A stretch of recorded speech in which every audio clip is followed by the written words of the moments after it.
Mee isin maal jettu laata? Kan kaayyoo hin qabne gaafa biyyaa ba'e kaayyoo malee jiraata. Egaa mana madaamii keessatti wanta akkanaa hojjechuun maaliif nama barbaachise? Walee maa viidiyoo akkanaa fiddaa naan jechuun keessan hin oolu. Viidiyoon kun shamarran gola madaamii keessa jirtu keessattuu ijoollee amma haarawaa dhufaa jirtuuf barumsaa fi ergaa guddaadha. Mana madaamii keessatti nama harkaan deemu madaamonni tasallee hin jaalatan. Isaan yeroo ammaa kana naqqaanii jiru.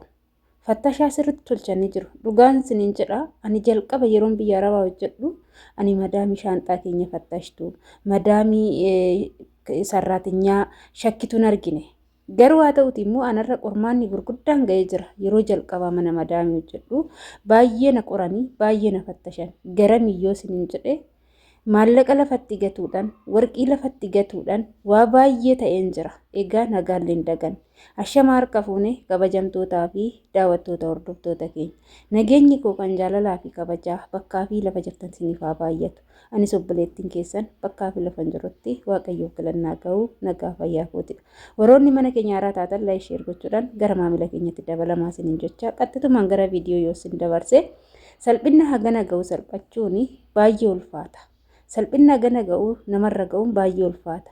Mee namni waan godhu dhabee namni akkanatti yaadu, namni akkanatti hassaabu, namni waan akkanaa godhu hin jira jettanii yaaddu.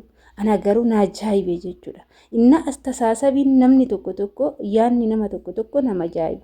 Kan guddisa badde gaafa biyyaadhu baatillee harkishii na dabatu. Gizee daa'imummaa gizee guddannu maatiin keenya beektanii gizee waa fuune dhugaan isiniin jira quba keenya kana abiddaan nu rukutu jechuudha. Daa'imti warra irratti baratte gadi baati jedhu. Ani gizee sanii kan isaanaaf hin galle ture. Abbaan koo nama harkaan waa fuudhe isaanuma jalaayyuu yoo waa fuunee dhossine utubaa irratti nu hidheen nu garafa ture. Akaakayyuun koo waan namaa duniyaa namaa fuudhuu miti gaafa lafaa argitanii yoo abbaatti argitan abbaadhaa galchaa yoo abbaatti dhabdan garuu mana amantaa beeta kiristaanii masgiida kanneen lamaan keessaa tokko galchaa jedheeti nu gorsaa nu guddisan jechuudha. Egaa akkana jechuun koo biyya ormaa keessatti wanta kana raawwachuun baay'ee ulfaata. Egaa obboleettiin keenya kun maal goote yoo isinitti fakkaate isa meeshaa qibaatii yookaan faalziinii isa dheeraa sanii jechuudha ni beektu kan kireemiiti argaa jirtu meeshaa kireemii keessa guraarti.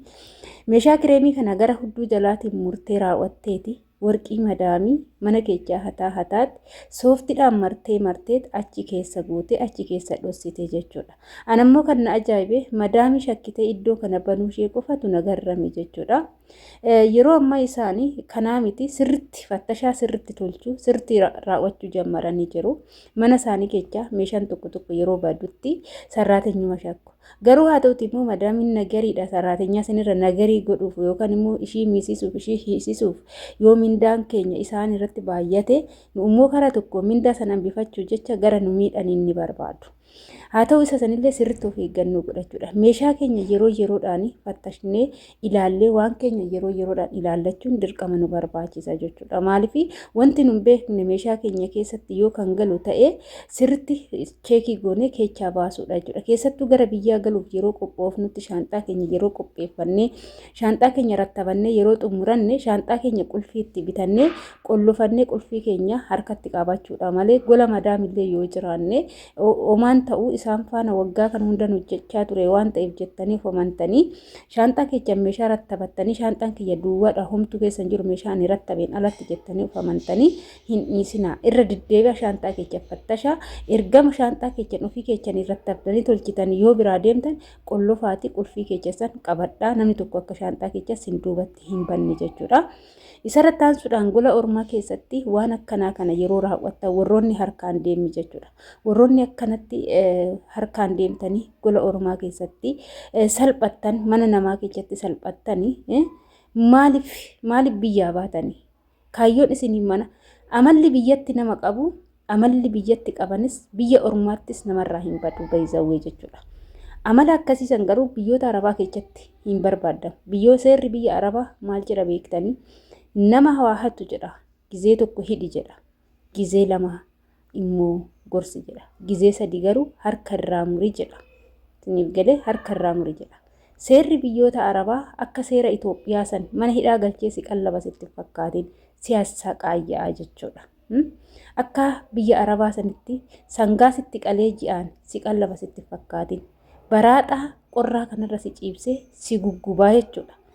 Inni obboleettiin kun amma haala kanaan madaamin shaanxaashii yeroo fattashtu waan kana keessa argite wanta kana shakkitee gara jalaa muraa ta'uusaa martee bartee wanta muraa meeshaa muraa kana maaliif shaanxaa keessa goote jettee gaafa gadi fuutee bantu warqiin madaamii tokkichi oduun hafiin achi keessatti maramee jira.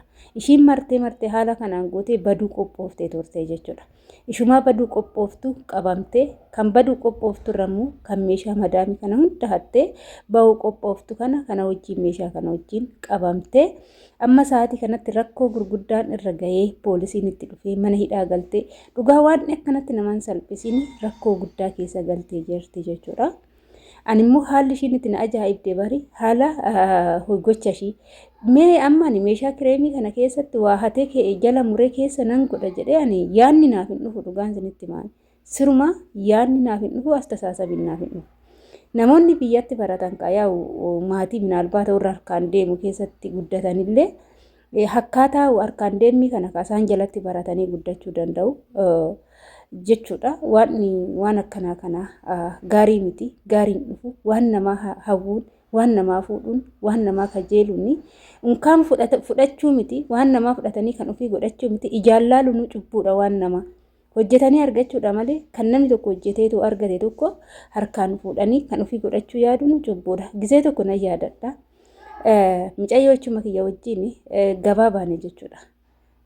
Gabaa yeroo baanu kana mucayyoon takkas ollaa keenya goddanyaa teenya nu wajjin jirti. Uffata bituu deemne iddoo uffataatitti dhaqne uffata nu barbaachisu kana binnaa jechuudha. Yeroo binnu intalli nu wajjin deemtu sun maal gooti uffata nu binnu san dayeeffatteeti uffata biraa hatteeti echa gooti. Zaambeelli hin beektu gizee gabaa deemnu zaambeellidha akka biyyaatitti zaambeelli san keessa gooti jechuudha. Yeroo ishiin fuutee keessa gootu mucaan namoota kafana wajjin gurguranii san keessa 3 ta'anii jiru tokko ni arga ture. Yeroo argu kana nuti kafana bitannee kana laallee gatii isaa kaffallee yeroo hin deemna jennu qoy kan hin kaffalamne jira hin kaffaltanii nuun jedha. Hayi meeshaa nu binne hunda kaffallee irra kana bikamidha jennaan haafattashamu meeshaan keessan nuun jedhan. Nuti immoo loormaanii meeshaa binne san malee kan biraa harkaan qabnu waan ta'eef itti kennine zaambilli keenya yoo laalanii keenya sanuma kan intala harkaa fuudhan yeroo laalan dhugaa sinin jedha surree jiinsiti shurraabidha akkasumas gurdiidha hattee zaambilli ishii keessa godhattee jirti jechuudha. Dhugaa dubbachuudhaaf jarrachi uttaalanii dargaggeechi agas gagga'u yeroo mucayyoo tana kabalanii achi uummanni muluun nutti nam'e gidduutti nu galchanii jechuudha. Hattuu jedhanii dhugaa baay'ee gizeessanii baay'ee rifanne namoonni yaani likiskisa baratan nama wajjinis yoo ba'an nama salphisu akkasumas amma kan biyyatti baratan gaafa biyya ormaatis dhufanii waan akkanaa kana hin raawwatanii jedhu maaliif jennaan harki bare doolutu sossa'a jedha Oromoon. Wanta tokko barate taana waan san godhi si godha malee dhiisi siin godhu jechuudha. Biyyoota Arabaa keessatti unkaa fuutee sirratti qabanii dhiisiti gizee jalqaba dhuftu maallaqaa si goru. Ana maal na godha seetanii akkan jalqaba dhufeen maal godhanii saaloonii keessatti warqii gatan. Yeroo warqii gatan kana animmoo warqii kana fuudheen mastaawutii fuuldura kaa'aa ture. Guyyaa tokko kafana miici jedhanii natti kennan yeroo jalqabaatiif. Kafana toobaa dashdaasha adii kana jechuudha kan namichaa. Kafana kana qassaalatti gadi naqee nan miice. Ani kiisii keessa waa fattashuu kun na bira hin jiru. Ammallee sanuma. Dhugaa ammallee sanuma hin fattashu sooftii minaaminnu keessa yoo jiraate na jalaa yeroo baay'ee qassaala na jalaa cufa jechuudha. Akkanatti rakkadha. Yeroo miiccu kana uffata kana dhaqeen keessaa baasa yoon jedhu qassaalaa muluun birrii ta'e. Birrii maaltu as keessatti naqe jedhee rifadhee jechuudha. Inuman guuraan dhumatu birriin kun waanii wallaale. Yeroo kana saaloonii keessatti afee riyaala biyya Saa'udii birrii 6,000 ture. Dhugaan sinin jedha gaafa kanaan na qoranii qormaata isa dhumaanatti fakkaate gaafa maallaqa kana goggosseetu uffata wajjin miicce soorii jedhuuni dhugumatti cimtuu namaati jedhanii guyyaa sanirraan qulfii manaa natti kennanii jechuudha. Kana jechuun koomooyyuu biyya ormaaf miti bakka feetetti illee yoo ofitti amante mana muluu sitti gadhiisu jechuudha. Garuu harkaan gaafa deemte haati si dhalteeyyuu si jibbiti. namni si wajjin dhalateeyyuu si jibba jechuudha gaafa harki kee adaba hin qabaanne. Kanaaf yaa obboloota koo kaayyoo dhabuurraa kaayyoo qabaachuutu caala.